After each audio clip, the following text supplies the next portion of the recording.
E.N.D here, Murders at Karlov Manor gave us a brand new enchantment subtype, similar to a saga, but it's something totally different. Enchantment case. Enchantment case is a variation on saga and class that take after the design of quest, but with integrated rules rather than using quest counters. An enchantment case has 3 abilities listed from top to bottom. The first ability is a standard ability which has no additional rules attached to it. This ability is always active for its controller, regardless of whether or not the case is solved.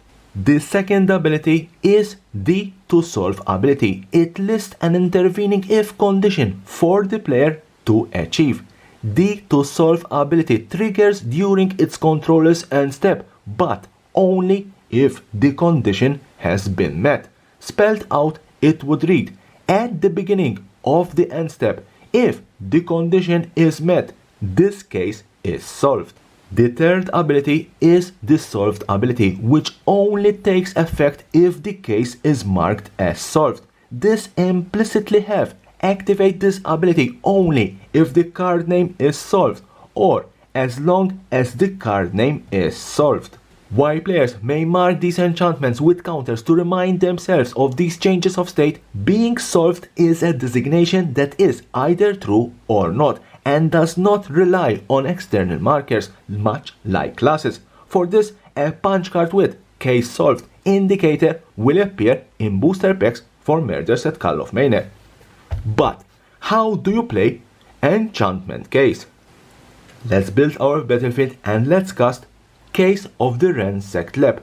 2 and 1 blue. First ability, instant and sorcery spells you cast cost 1 generic mana less to cast. To solve it you need to cast 4 or more instant and sorcery spells, this 10. And when it's solved, whenever you cast an instant or sorcery spell, draw a card.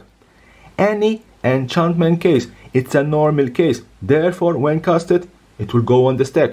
There can be a counter, there can be a response, nothing happens, and Case of the Ransacked Lab will hit the battlefield. As soon as my case hits the battlefield, its first ability is active.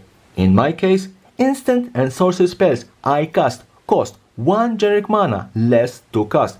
This ability will remain active for the rest of the game, unless the enchantment case leaves the battlefield.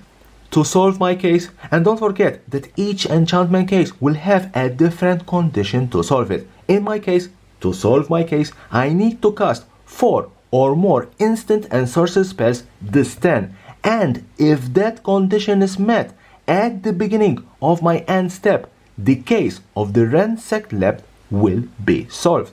If I cast 1, 2, or 3 instants or sorcery spells, this 10, at the beginning of my end step, the case will not be solved. But surely, thanks to my case first ability that instants and sorcery spells cost 1 generic mana less to cast, I will be able to cast 4 instants or sorcery spells during any of my turns. Once I manage to cast 4 or more instants and sorcery spells during one of my turns at the beginning of my end step, because I casted 4 or more instants or sorcery spells, this 10, my case will be solved and I can mark it as solved. When my Case of the Ransacked Lab is solved, the third ability becomes active, and in my case, whenever I cast an instant or sorcery spell, I will draw a card. Some notes. The first ability of a case is always active. To solve a case, its to solve condition must be true, both as its controller's end step begins and as the to solve ability tries to resolve. Once a case is solved, it stays solved until it leaves the battlefield, not like sagas.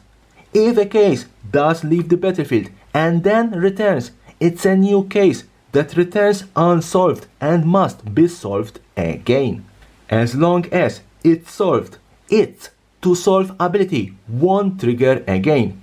A case remains solved even if another player gains control of it. So, this is how you play Enchantment case. Leave me a comment below, what do you think about these new Enchantment cases? And as always, subscribe for my channel for more and more interesting videos about Magic the Gathering and the collectible way.